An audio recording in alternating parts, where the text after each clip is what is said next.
신랑을 기다리고 있는 열처녀에 대한 말씀인데, 이 비유는 너무 유명한 비유라서 여러분 아마 한두 번 이상 다 이 설교를 들어보셨으리라고 생각합니다. 저도 이제 몇 번에 걸쳐서 이 설교를 했었는데 볼 때마다 새롭습니다. 오늘 이제 우리 다 선입견 다 내려놓고 정말 예수님께서 우리에게 이 말씀을 통해서 무엇을 알기를 원하시는가, 메시지가 뭔가, 그걸 함께 생각해 봤으면 좋겠습니다. 먼저 우리가 기억할 것은 예수님께서 다시 오시는 그 주님을 기다리는 일을 어디에 비교하고 있습니까? 신랑을 기다리고 있는 신부에 이제 비유해서 말씀을 합니다. 오늘 이제 말씀이 유대인들이 흔히 하는 그 결혼에 관한 비유이기 때문에 먼저 유대인들이 그 결혼식에서 어떻게 행하는지 그 풍습을 좀 알 필요가 있습니다. 유대인들의 결혼식은 총 7개의 단계로 이루어집니다. 가장 먼저 이루어지는 첫 번째 단계는 어떤 것인가 하면 신랑이 신부 아버지를 찾아갑니다. 그래가지고 지참금을 지불하는 일입니다. 구약에 있어서 결혼하지 않은 처녀가 있다고 생각을 해보십시오. 그럼 그 여자의 권리는 누구에게 있을까요? 아버지에게 있습니다. 그래서 그 자녀는 무조건 아버지의 말에 순종을 해야 합니다.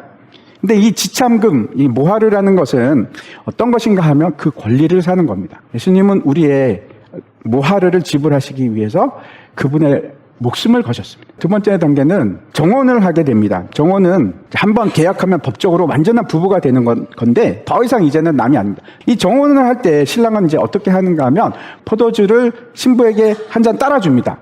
그러면 여기 굉장히 중요한 것이 있는데 포도주를 신부가 그걸 딱 받고 정혼을 할 것인지 말 것인지 자기가 선택을 합니다. 세 번째 단계는 서약서를 쓰는 겁니다. 이걸 켈투바라고 하는데 이 언약서를 작성한 후에 7개 인으로 봉인을 합니다. 번복을 할 수가 없습니다. 무조건 그 약속을 지켜야 되는 겁니다. 저 계약서 안에 어떤 것이 들어있을까요?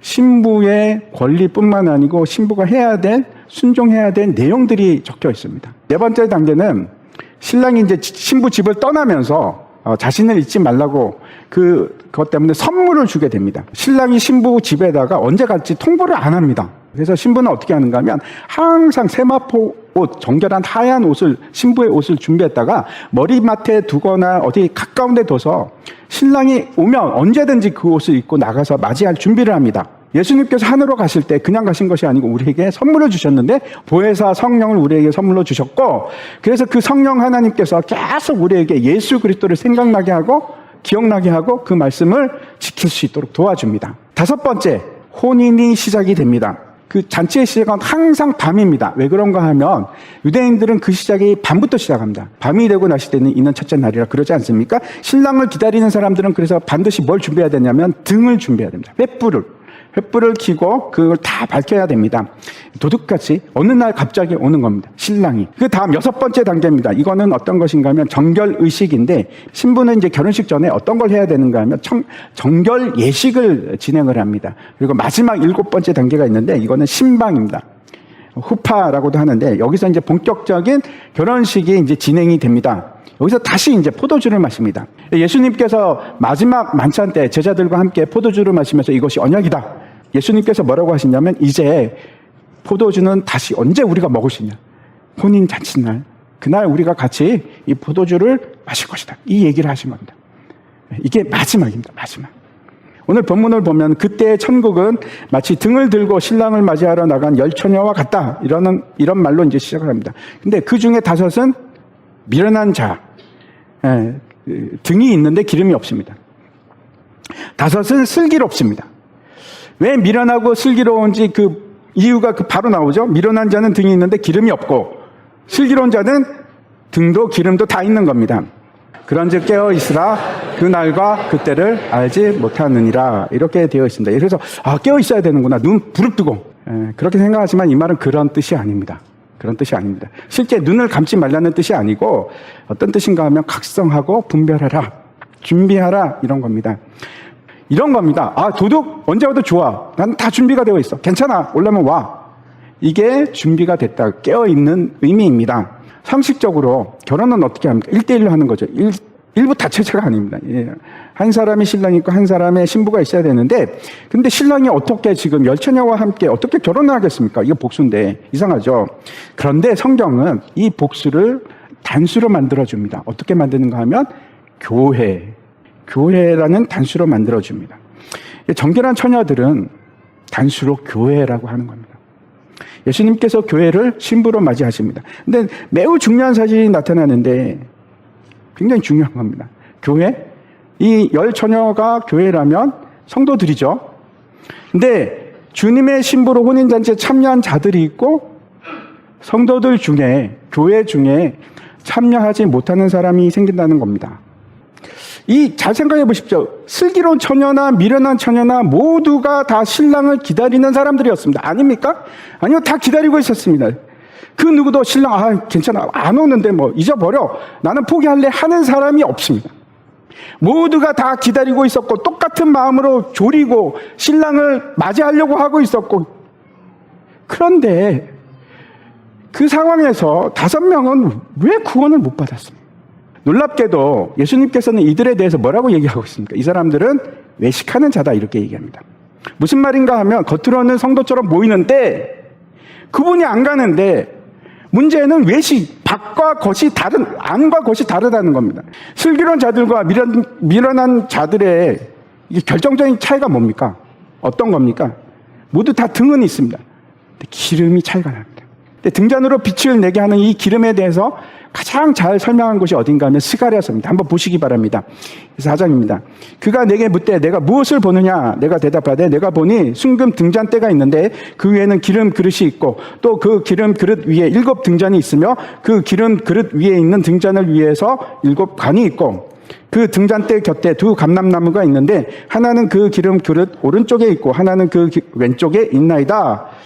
가운데 등잔대가 있고 좌우로 감람나무가 있습니다. 그리고 하나는 그 감람나무가 무슨 뜻인지 여기 다 설명이 나옵니다. 하나는 왕직, 하나는 제사장직인데 누굽니까? 왕직과 제사장직을 하는 예수 그리스도입니다.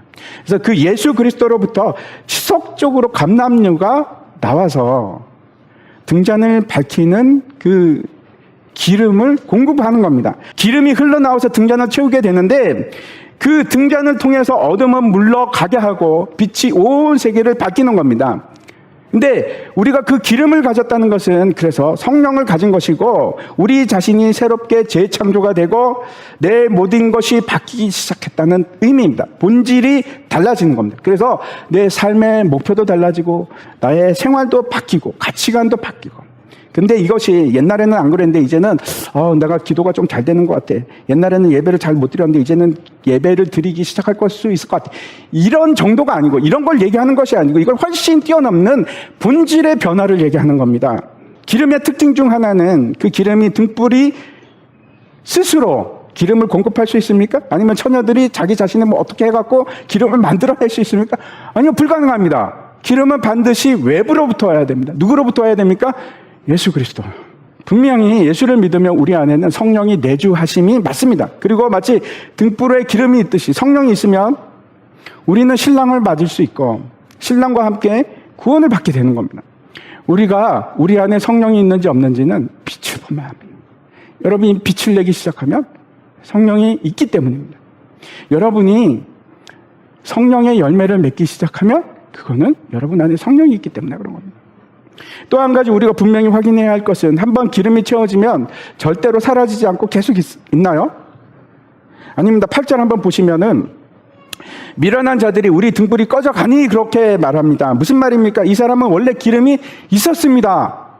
미련한 자들도 기름이 있었습니다. 근데 지금은 사라지고 있는 겁니다. 근데 이런 일들을 우리가 얼마든지 봅니다. 성령으로 시작했다가 육으로 끝나는 일.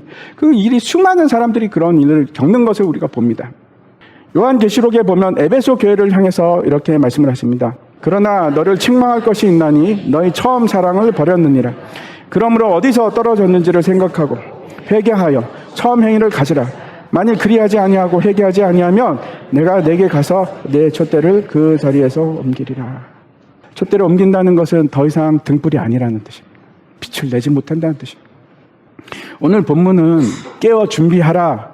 도대체 우리가 뭘 준비할 것인가? 가장 중요한 핵심은 우리가 성령 충만을 지속적으로 받는 것, 그것이 우리의 준비입니다. 그게 바로 준비하는 삶입니다. 저도 이제 목사지만 적지 않은 목사님들 최근에도 봤습니다. 목사님들이 마지막에 욕심을 내고 사욕 때문에 넘어지는 걸 참 많이 봅니다. 저는 이게 실감이 갑니다. 50%라는 게 정말 두려운 일입니다. 분명히 그 사람의 등에서 빛이 나는 걸 봤는데 어느 순간 보니까 빛이 없는 겁니다. 아무런 빛이 안 나는 겁니다. 불이 꺼져가는 겁니다. 여러분, 오늘 본문에 보면 10명 중에 무려 5명이 기름이 없답니다. 끊어졌답니다. 이 너무 많은 숫자라고 생각하지 않습니까? 마지막에 알곡과 가라지가 분리가 됩니다. 성경은 우리에게 뭐라고 말씀하시냐면 우리에게 술 취하지 말고 오직 성령의 충만함을 받으라 명령을 하시거든요. 지속적으로 성령의 충만함을 받으라. 계속 성령이 끊어지지 않고 우리가 성령의 공급을 내 안에 받아야 됩니다. 때로는 저도 성령이 없어 메말라가는 걸 느낍니다. 정말 괴롭습니다. 그때는 어떤 현상이 일어나는 건 기도도 안 됩니다. 기도도 말라버립니다. 여러분은 지금 어떤 상태이십니까? 하나님하고 소통하고 계십니까? 성령 충만 받으셨습니까? 혹시 안에 막 타들어가고 메말라 있지 않습니까?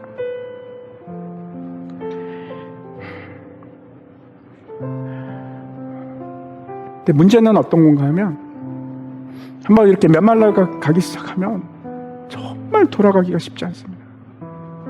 정말 힘듭니다. 기도의 자리가 더 멀어집니다. 그러다가 결국 끝이 오는 겁니다. 지금이 그때입니다. 지금이 다시 기도의 자리로 돌아가서 하나님께 부르짖을 때 새벽에 부르짖으십시오. 철야에 나와서 부르짖으십시오. 괜찮은 것이 아닙니다. 여러분 괜찮다고 생각하지 마십시오. 나는 기도 안 해도 괜찮아. 나 하나님하고 좀 멀어져도 뭐 하나님 어떻게 하시겠지. 아니요.